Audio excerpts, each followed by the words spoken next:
દોસ્તો, જરા વિચારો, એક નિરાધાર વિધવા સ્ત્રીને આખા ગામના લોકોએ થાંભલા સાથે બાંધી રાખી હોય, તેના પર 1 લાખ રૂપિયાની ચોરીનો આરોપ હોય, અને જ્યારે પોલીસ તેને પકડવા પહોંચે તો તે કડક ઇન્સ્પેક્ટર બીજું કોઈ નહીં પણ તેનો પોતાનો છૂટાછેડા થયેલો પતિ નીકળે.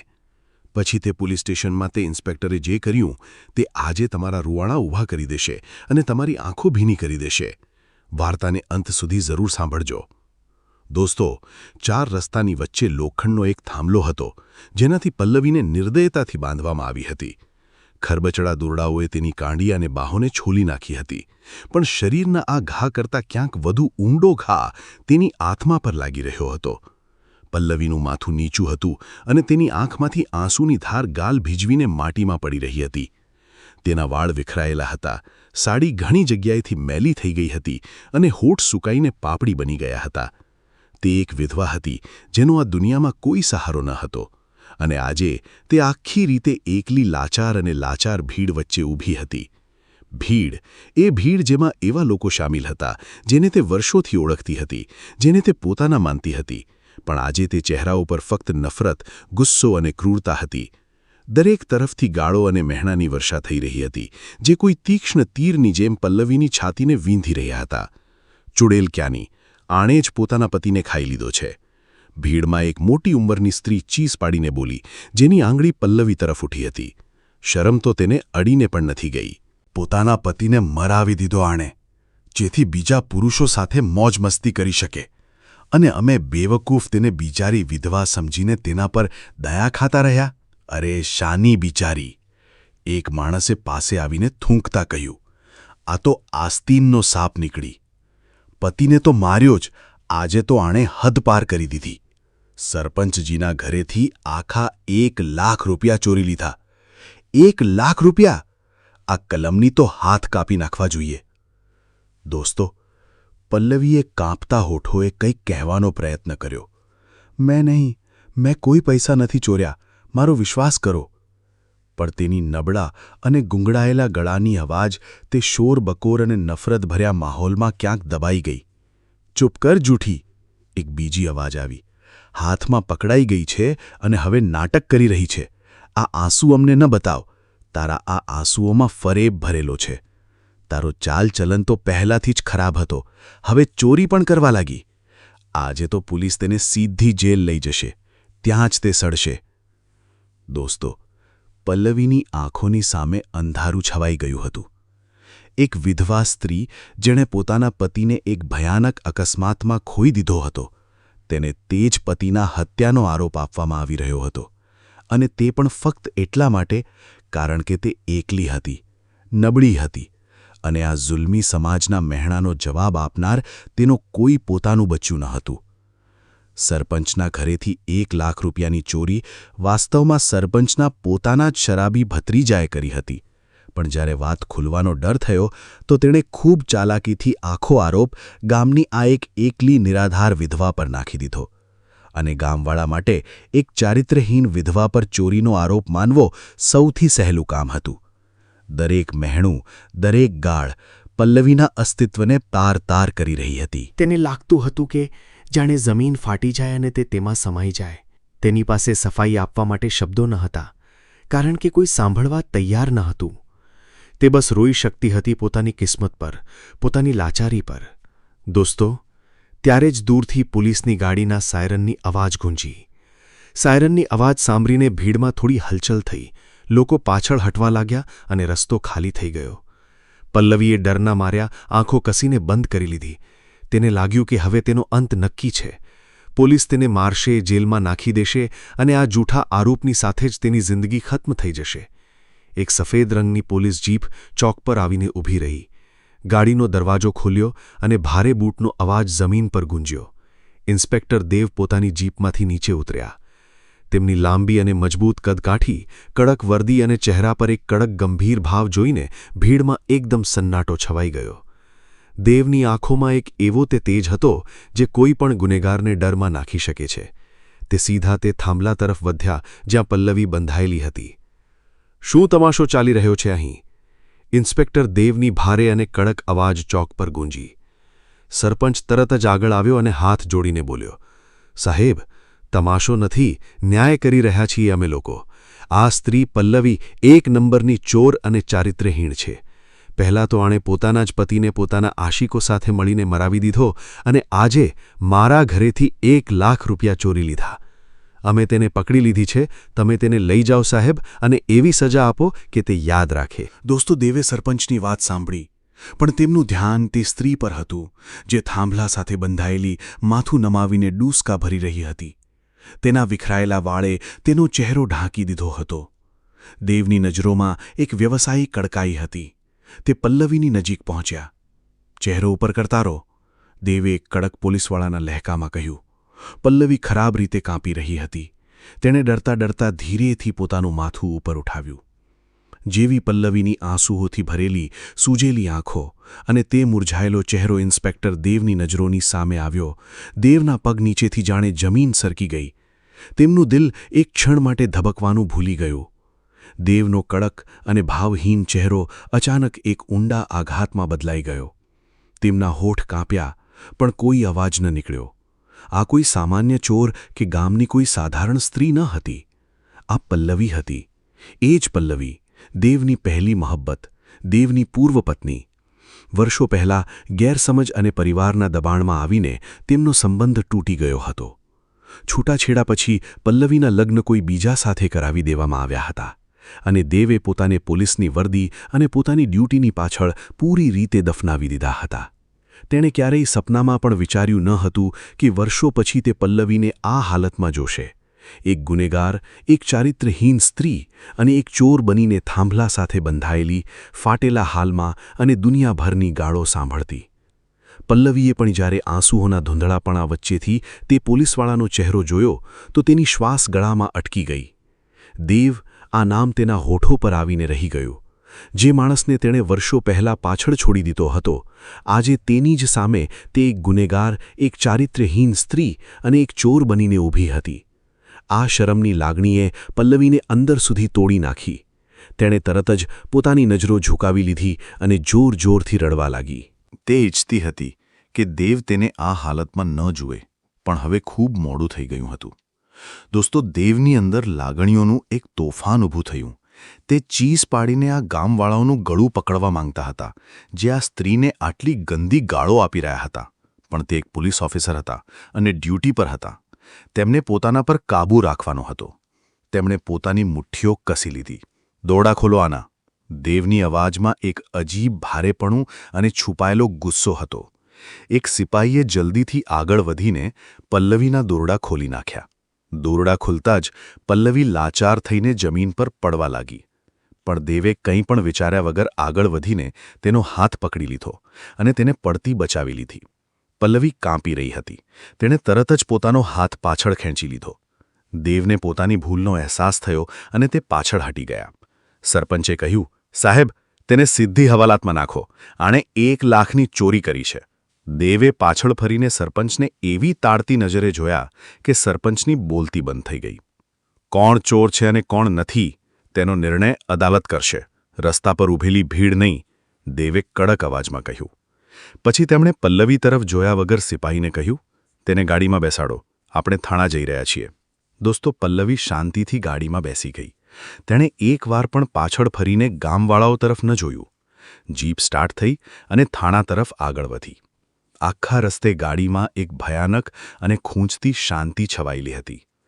દેવ અરીસામાંથી વારંવાર પાછળ બેઠેલી પલ્લવીને જોઈ રહ્યા હતા. તે પલ્લવી જે ક્યારેય પોતાની હાસ્યથી આખું ઘર ગુંજાવી દેતી હતી, આજે એક જીવંત લાશની જેમ બેઠી હતી.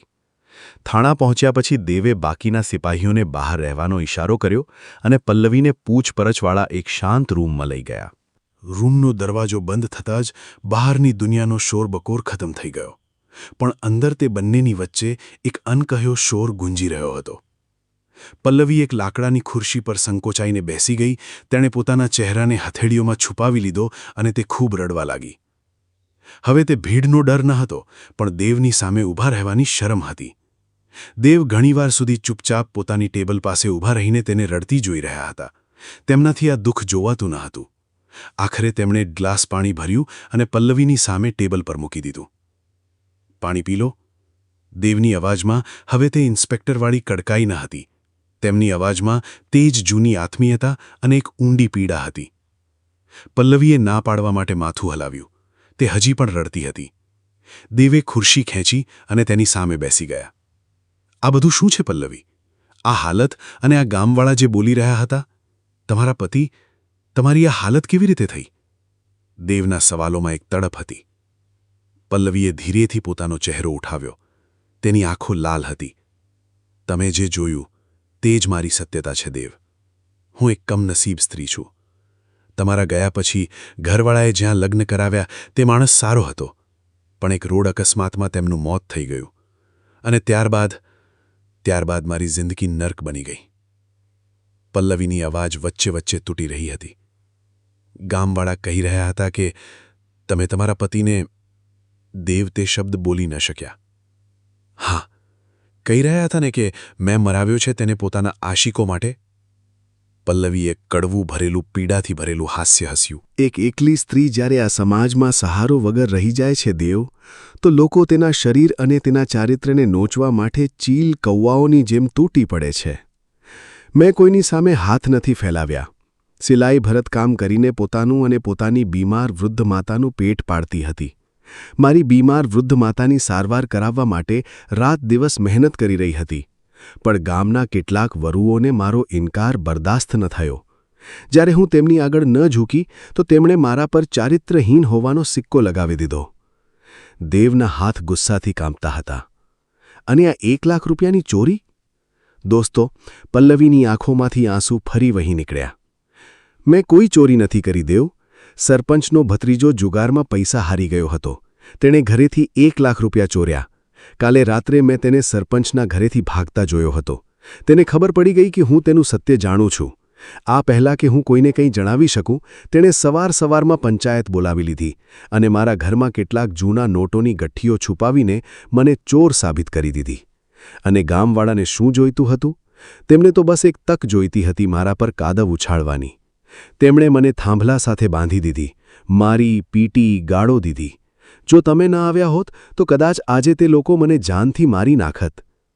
આ કહેતા કહેતા પલ્લવી પોતાના આંસુઓ પર કાબૂ ન રાખી શકી અને ફૂટી ફૂટીને રડવા લાગી. મને બચાવો દેવ, મેં કંઈ નથી કર્યું.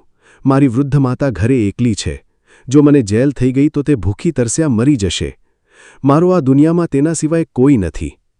દોસ્તો, દેવની આંખો પણ ભીની થઈ ગઈ હતી. જે છોકરીને તેમણે પોતાની જાનથી પણ વધુ પ્રેમ કર્યો હતો, જેના માટે તેમણે ક્યારે દુનિયા સાથે લડવાનું વિચાર્યું હતું, આજે તે આટલી લાચાર અને બેબસ હતી કે તેને પોતાના અસ્તિત્વની ભીખ માંગવી પડી રહી હતી. દેવે પોતાની આંખો બંધ કરી અને એક ઊંડો શ્વાસ લીધો. જ્યારે તેમણે આંખો ખોલી તો તેમાં એક દ્રઢ સંકલ્પ હતો. હવે તે ફક્ત એક પૂર્વ પતિ ન હતા, પણ એક પોલીસ ઓફિસર હતા અને એક એવો માણસ હતો જેને પલ્લવીના નિર્દોષ દુઃખનો હિસાબ દરેક તે વ્યક્તિ પાસેથી લેવાનો હતો જેણે તેને રડાવી હતી. તમે ક્યાંય નહીં જાઓ પલ્લવી, દેવે ખૂબ શાંત પણ મજબૂત અવાજમાં કહ્યું. ન તમે જેલ જશો અને ન તમારી માતાને કંઈ થશે. આ વર્દી મેં સત્યનો સાથ આપવા માટે પહેરી છે. જે લોકોએ આજે તમને તે થાંભલા સાથે બાંધ્યા છે, હું તે બધાના હાથમાં હથકડી નાખીશ. આ મારો તમને વાયદો છે. દોસ્તો, થાણાના તે શાંત રૂમમાં દેવનો વાયદો સાંભળી પલ્લવીની આંખોમાંથી વહેતા આંસુ એક ક્ષણ માટે રોકાઈ ગયા. તેને પોતાના કાન પર વિશ્વાસ નથી થઈ રહ્યો. વર્ષોથી જે સમાજે તેને ફક્ત ફિટકાર અને મહેણા આપ્યા હતા, આજે તે જ સમાજની વચ્ચેથી એક માણસ, અને તે પણ તેનો ભૂતકાળ, તેના માટે ઢાલ બનીને ઊભો હતો. દેવ પોતાની ખુરશીમાંથી ઉઠ્યા અને બહાર ઊભેલા એક હવાલદારને અંદર બોલાવ્યો. પલ્લવીજીને અંદરના વિશ્રામકક્ષમાં લઈ જાઓ. તેમને હવાલાતમાં નથી રાખવામાં આવશે અને તેમના માટે ચા અને કંઈક ખાવાની વ્યવસ્થા કરો. દેવનો લહેકો એટલો કડક હતો કે હવાલદારે કોઈ સવાલ કર્યા વગર તરત હા પાડી દીધી. પલ્લવીના જતાં જ દેવે પોતાની બેલ્ટ કસી, ટોપી પહેરી અને પોતાની રિવોલ્વર ચેક કરી. તેમની આંખોમાં હવે તે જૂનો પ્રેમી ન હતો, પણ એક તેજ તર્રાર ઇન્સ્પેક્ટર હતો જેને એક નિર્દોષ વિધવાના આંસુઓનો હિસાબ લેવાનો હતો. દોસ્તો, દેવ પોતાની આખી પોલીસ ટીમ સાથે પાછા તે જ ગામ પહોંચ્યા. જીપના ટાયર સીધા સરપંચના ઘરની સામે જઈને ઊભા રહ્યા. સરપંચ, જે પોતાને ઓસરીમાં મૂછો પર તાવ દેતા બેઠો હતો, પોલીસને ફરી જોઈને થોડો ગભરાઈ ગયો. અરે ઇન્સ્પેક્ટર સાહેબ, તમે ફરી આવી ગયા? તે કમનસીબ સ્ત્રીએ પોતાનો ગુનો કબૂલ કરી લીધો ને સરપંચ? સરપંચે ખુશામત ભરી હાસ્ય સાથે પૂછ્યું. દેવે કોઈ જવાબ ન આપ્યો. તેમની નજરો સરપંચની પાછળ ઊભેલા તેના ભત્રીજા રાકેશ પર ટકી ગઈ, જે પોલીસને જોઈને છુપાવવાનો પ્રયત્ન કરી રહ્યો હતો. દેવ તેજીથી આગળ વધ્યા અને એક જ ઝાટકે રાકેશનો કોલર પકડીને તેને ઘસડતા જીપ પાસે લઈ આવ્યા. સાહેબ, આ શું કરી રહ્યા છો? આ મારો ભત્રીજો છે. સરપંચ ચીસ પાડ્યો.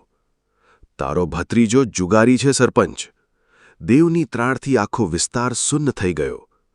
1 લાખ રૂપિયાની ચોરી આણે જ કરી છે. મને શહેરના જુગારના અડ્ડાથી ખબર મળી ચૂકી છે કે કાલે રાત્રે તે ત્યાં 1 લાખ રૂપિયા હારીને આવ્યો છે. રાકેશ પરસેવાથી રેબઝેબ થઈ ગયો. તેણે કાંપતા કહ્યું, ના, નહીં સાહેબ, તે પૈસા તો પલ્લવીના ઘરેથી મળ્યા હતા. દેવે પોતાનો હાથ ઉઠાવ્યો અને એક જોરદાર તમાચો રાકેશના ગાલ પર જડી દીધો.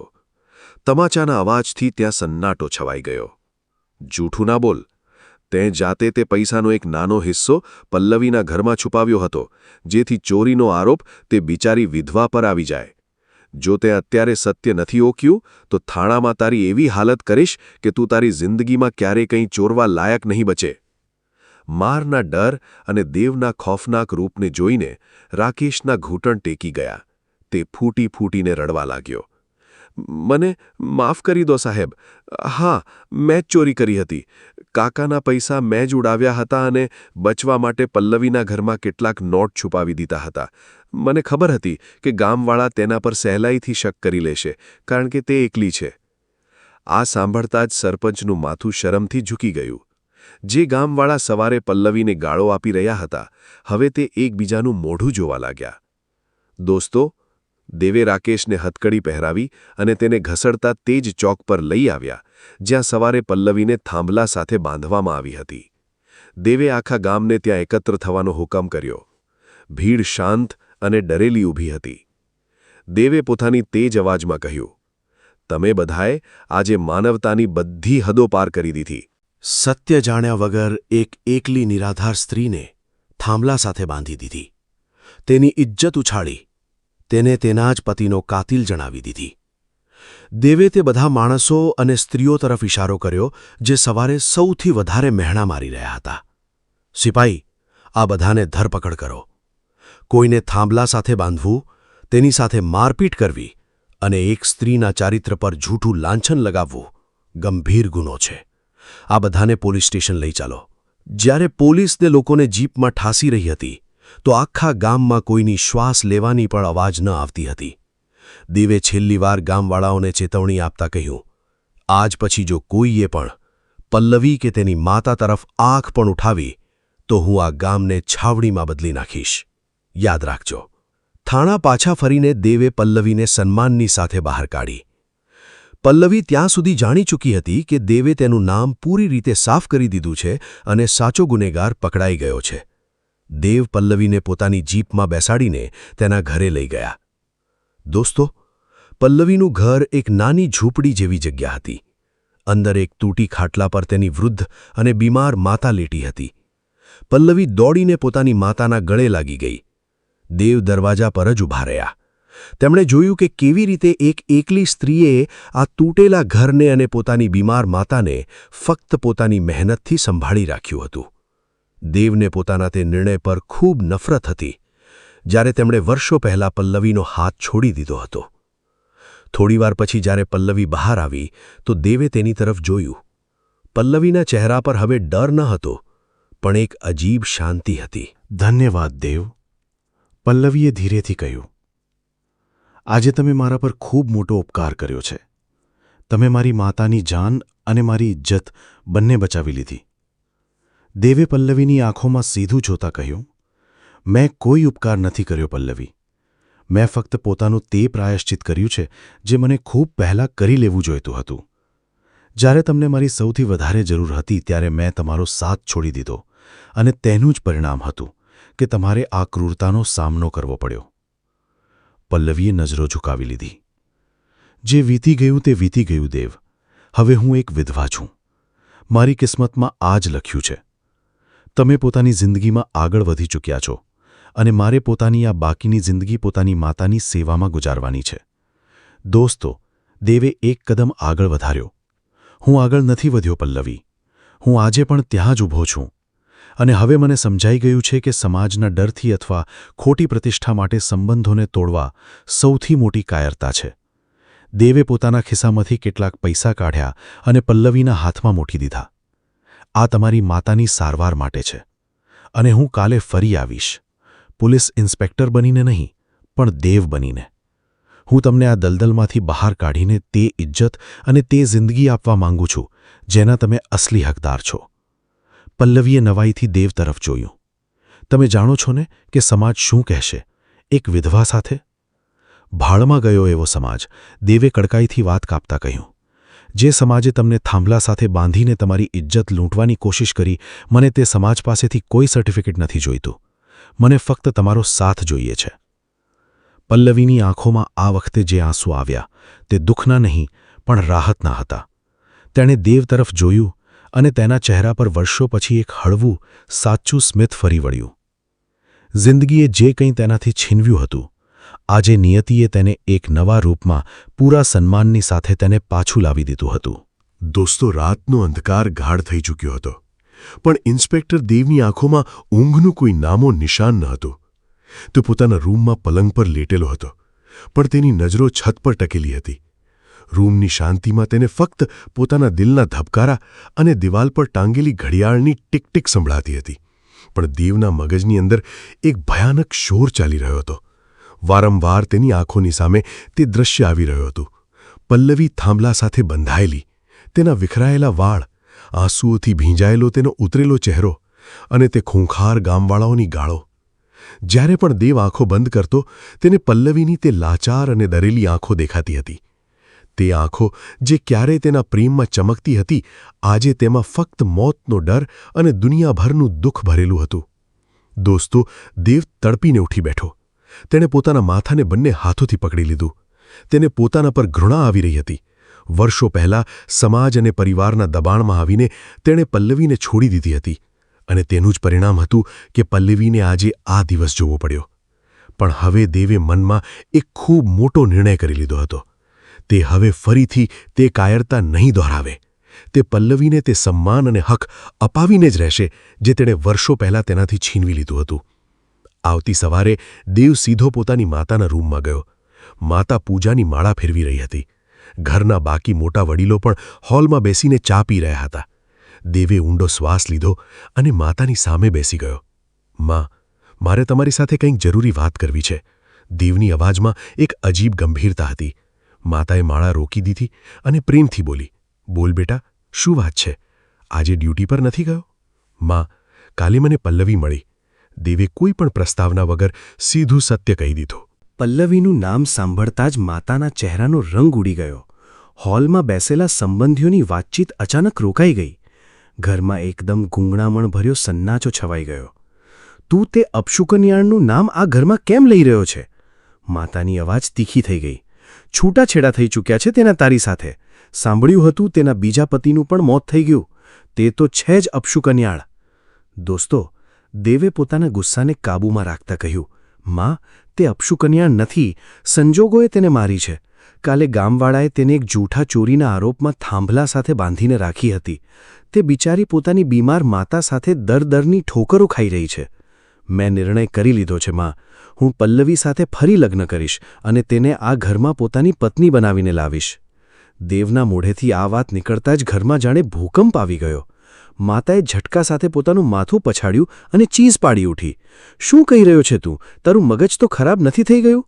એક વિધવા સાથે લગ્ન કરીશ તું? તે સ્ત્રી જે કોઈ બીજાના નામનો સિંદૂર લગાવી ચૂકી છે, જેનો પતિ મરી ચૂક્યો છે, તેને તું આ ઘરની વહુ બનાવીશ? દેવે સમજાવવાનો પ્રયત્ન કર્યો, માં, વિધવા હોવું કોઈ પાપ નથી. તે આજે પણ તે જ પલ્લવી છે જેને મેં ક્યારે પ્રેમ કર્યો હતો. તેને એક સહારેની જરૂર છે. ચૂપ કર. પાસ બેસેલા દેવના તાઉજી ગરજી ઉઠ્યા. આપણા ખાનદાનની ઇજ્જત માટીમાં મેળવીશ તું? સમાજ શું કહેશે? બિરાદરીવાળા આપણા મોઢા પર થૂકશે. એક પોલીસ ઓફિસર થઈને તું એક વિધવાને ઘર લાવીશ? આ ક્યારેય ન થઈ શકે. જીવતા જીવ આપણે તે સ્ત્રીનો પડછાયો પણ આ ઘર પર નહીં પડવા દઈએ. માતા રડવા લાગી. બેટા, જો તે વિધવાને આ ઘરમાં લાવી તો હું ઝહેર ખાઈ લઈશ. મારી લાશ પરથી પસાર કરીને લાવવી પડશે તારે તે સ્ત્રી. દોસ્તો, દેવ અંદર સુધી તૂટી ગયો. તેને લાગ્યું હતું કે તેનો પરિવાર પલ્લવીનું દુઃખ સમજશે, પણ અહીં તો તે જ સડેલો સમાજ તેના પોતાના ઘરમાં બેઠો હતો. જે લોકોએ તેને બાળપણથી માનવતા શીખવાડી હતી, આજે તે જ લોકો એક નિરાધાર સ્ત્રીના નામે પોતાની ખોટી પ્રતિષ્ઠાનું રુદન કરી રહ્યા હતા. દેવે કોઈની સાથે દલીલ ન કરી. તે સમજી ગયો હતો કે બંધ મગજની આગળ સત્ય હારી જાય છે. તે ભારે પગલે પાછો પોતાના રૂમમાં ચાલ્યો ગયો અને દરવાજો અંદરથી બંધ કરી લીધો. આગામી 2 દિવસ સુધી દેવ રૂમમાંથી બહાર ન નીકળ્યો. તેણે ખાવા પીવાનું છોડી દીધું. તેની આંખોની સામેથી પલ્લવીનો તે દર્દનાક ચહેરો હટી જ ન રહ્યો હતો. દેવને લાગવા માંડ્યું હતું કે તે એક જૂઠી જિંદગી જીવી રહ્યો છે. તેના ખભા પર સજાવેલી પોલીસની વર્દી તેને બેઈમાની લાગવા માંડી હતી. જો તે સ્ત્રીને ન્યાય ન અપાવી શકે જેને તે સૌથી વધારે પ્રેમ કરે છે, તો પછી આ તાકાતનો શો ફાયદો? દેવ પૂરી રીતે નિરાશાના ઊંડા દલદલમાં ડૂબી ચૂક્યો હતો. દોસ્તો, ત્રીજા દિવસે દેવના પિતા પોતાના વ્યવસાયના સિલસિલેના બીજા શહેરથી પાછા ફર્યા. ઘરનો દરવાજો ખોલતા જ તેમને એક અજીબ ઉદાસી અને શાંતિ અનુભવાઈ. કોઈ ચહેલપહેલ ન હતી. તેમણે પોતાનો બેગ સોફા પર રાખ્યો અને સીધા પોતાની પત્ની દેવની માતા પાસે ગયા. શું વાત છે ભાગ્યવાન? ઘરમાં આવું માતમ કેમ ફેલાયેલું છે? દેવ ક્યાં છે? તેની જીભ તો બહાર જ ઊભી છે. માતાએ પોતાનો પાલવ આંખો પર રાખતા રડવાનું શરૂ કરી દીધું. તમારા લાડલા બેટાએ આપણી નાક કપાવવાનો નિર્ણય કરી લીધો છે. રૂમમાં બંધ છે 2 દિવસથી. ન કંઈ ખાઈ રહ્યો છે, ન કોઈની સાથે બોલી રહ્યો છે. પિતાના કપાળ પર ચિંતાની રેખાઓ ભરી આવી. અરે પણ વાત શું છે? થયું શું છે તેને? માતાએ ચીડાતા કહ્યું. તે જ પલ્લવી, તે અપશુકનિયાળ જે હવે એક વિધવા થઈ ચૂકી છે. તમારો બેટા કહી રહ્યો છે કે તે વિધવા સ્ત્રી સાથે ફરી લગ્ન કરશે. કહી રહ્યો છે કે તે એકલી છે, પરેશાન છે. ભલા જણાવો, એક વિધવાને આપણા ખાનદાનની વહુ બનવાનો શો હક છે? મેં અને આખા પરિવારે સાફ મનાઈ કરી દીધી તો સાહેબ રૂમમાં જ જઈને બેસી ગયા છે.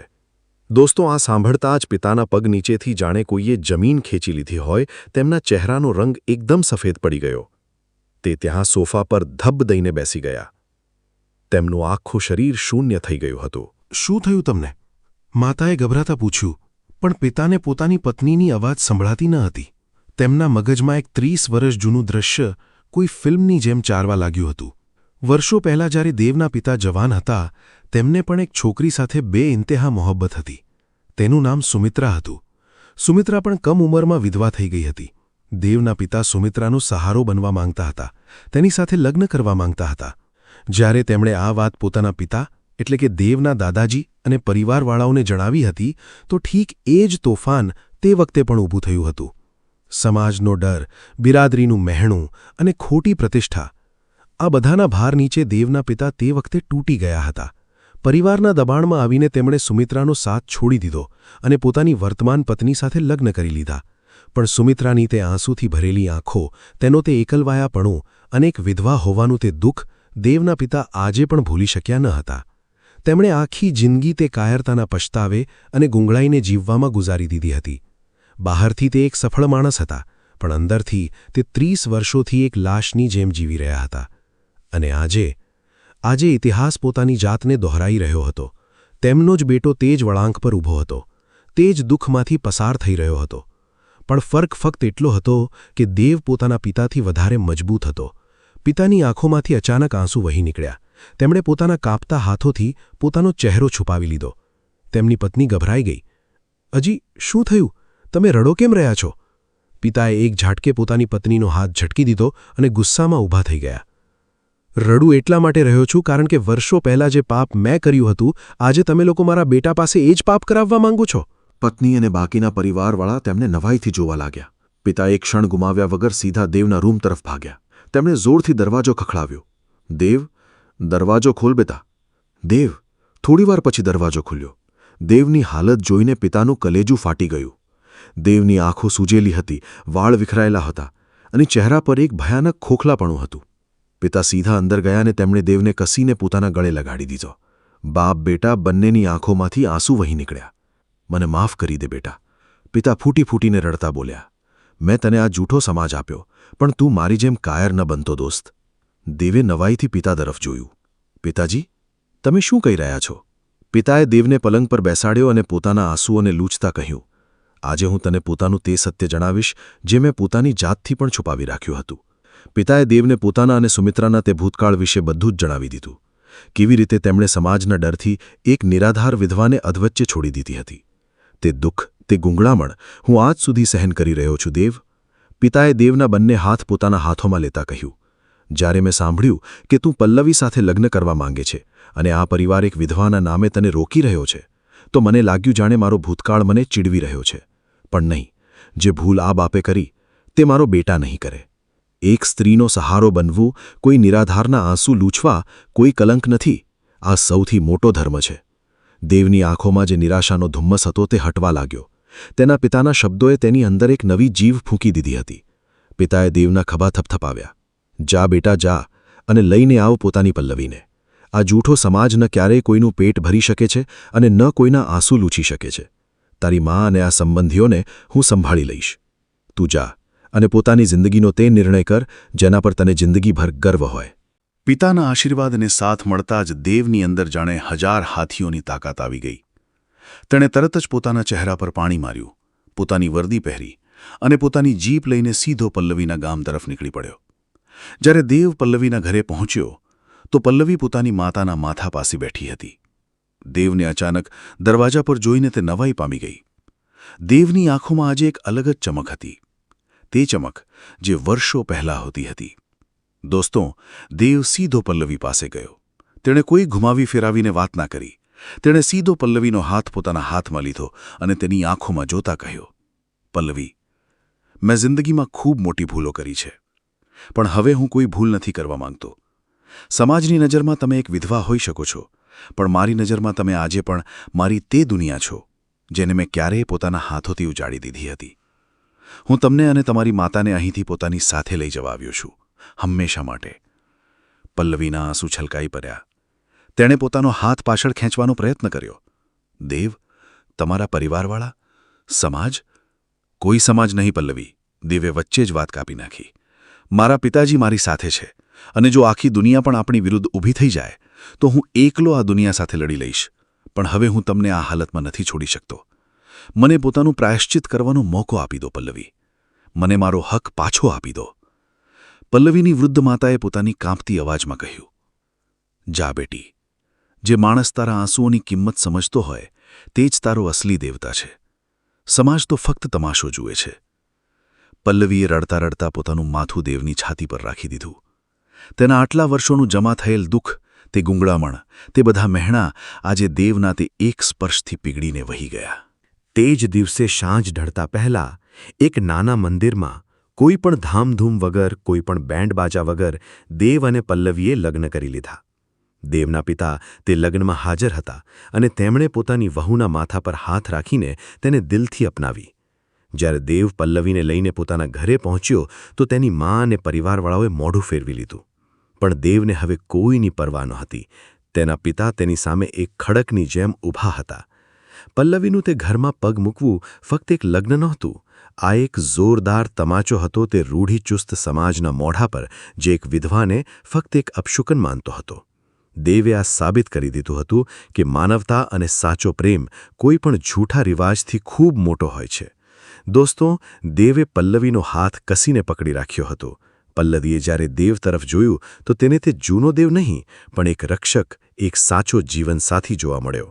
તે રાત્રે પલ્લવી જ્યારે સૂઈ તો વર્ષો પછી તેના ચહેરા પર એક રાહતનું સ્મિત હતું. કારણ કે હવે તેને કોઈ થાંભલા સાથે બંધાવાનો કે દુનિયાના મહેણાનો કોઈ ડર નહોતો. તેની હિફાજત માટે તેનો પ્રેમ અને તેનું સન્માન હંમેશા તેની સાથે ઊભું હતું. દોસ્તો, પલ્લવી સાથે જે થયું તે આપણને શીખવે છે કે ક્યારેય પણ સત્ય જાણ્યા વગર કોઈની વાતોમાં આવીને કોઈ પર આરોપ ન લગાવવો જોઈએ. એક જૂઠી અફવા કોઈ નિર્દોષની જિંદગી બરબાદ કરી શકે છે. આપણે આપણી વિચારસરણીને બદલવી પડશે અને રૂઢિચુસ્ત પરંપરાઓમાંથી બહાર નીકળીને માનવતાને પસંદ કરવી પડશે. દર્શક મિત્રો, જો તમને સ્ટોરી પસંદ આવી હોય તો વિડીયોને લાઇક કરી ચેનલને સબસ્ક્રાઇબ જરૂર કરી દેજો અને તમે કયા શહેર કે ગામથી આ વિડીયો જોઈ રહ્યા છો એ કોમેન્ટ બોક્સમાં જણાવજો. ધન્યવાદ.